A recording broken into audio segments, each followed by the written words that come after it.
sommes le 22 août 2019. Aujourd'hui, vers les 13 h, lorsque je suis rentrée, je me suis aperçue d'une trace de passage des stalkers. Je suis cible du harcèlement électromagnétique et aussi du gang stalking, qui est caractérisé notamment par les violations de tous les espaces privés de la cible, appartements, voitures, sacs, etc. Et aujourd'hui, ces traces de violation de domicile sans effraction n'ont aucune valeur juridique. Souvent, on prend un objet, on déplace des objets, on les prend, on les remet plus tard, etc. Toutes les cibles connaissent. C'est pour mettre la pression à une cible pour la stresser. Aujourd'hui, une trace un peu ragoûtante. Alors j'ai trouvé du vomi par terre. Alors j'ai 2 chats, ok, ça arrive qu'ils vomissent, mais on peut les faire vomir aussi. Et chose bizarre, donc, alors bon, il y a un peu de vomi, c'est pas, voilà. Et le cordon de mon fer à repasser a été posé par-dessus. Par-dessus. Le chat n'aurait pas vomi en dessous le cordon.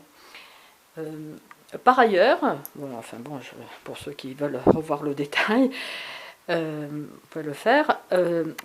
Les chats ont mangé hier soir vers les 19 h, donc le 21 août, vers les 19 h, ils ont mangé du poulet. Ils adorent ça et vous pouvez voir que le poulet est parfaitement digéré.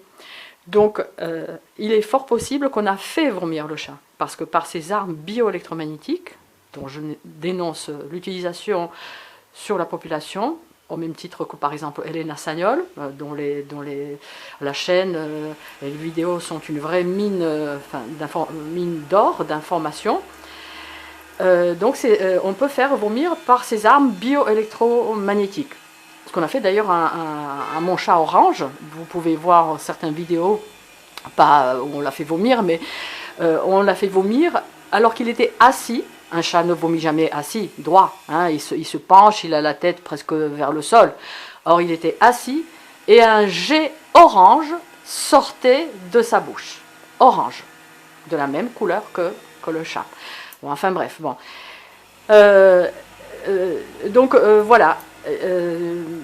Soit on a fait vomir le chat, soit on a peut-être apporté je pense qu'on l'a fait vomir et qu'on a déposé donc on a mis lors d'une intrusion à mon domicile, on a mis le cordon par-dessus.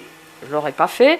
Ce matin, je l'ai pas vu, j'aurais marché dessus puisque je suis venue là vers mon bureau pour me préparer. Donc ça a été fait une fois de plus en mon absence. Alors j'en profite pour vous montrer une autre trace d'infraction, d'intrusion à mon domicile. Là cette fois-ci du vandalisme bon poids. Vous voyez que ma vitre est fendillée en diagonale. C'était fin février, début mars. Il fait froid, même ici à Nice il fait froid, les fenêtres étaient fermées. Et lorsque je suis rentrée, voilà, ma fenêtre était fendillé comme ça. Vous pouvez remarquer que je ne marche pas dessus. Vous pouvez remarquer que j'ai comme une loggia, c'est maçonné. Donc voilà, là il aurait fallu vraiment un oiseau, je ne sais pas, qu'il rentre dedans. Enfin bon, c'est impossible. Il n'y a pas de reflet, il n'y a rien. Et à peu près à la même période, il y a quelqu'un de ma famille, à l'étranger, qui me signalait que, tu sais, à mon lieu de travail, j'ai trouvé un vacitas, ça s'appelle, les petites vitres, les petites fenêtres dans les WC ou dans des KGB. Je l'ai trouvé fendillé en diagonale.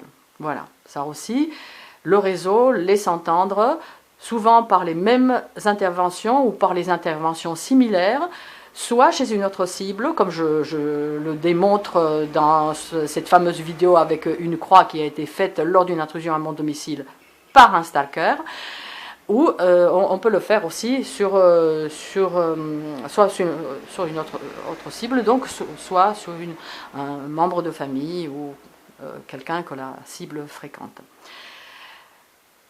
Le harcèlement, enfin le gang stalking et le harcèlement électromagnétique, cette nouvelle criminalité, enfin c'est de vieille nouvelle criminalité,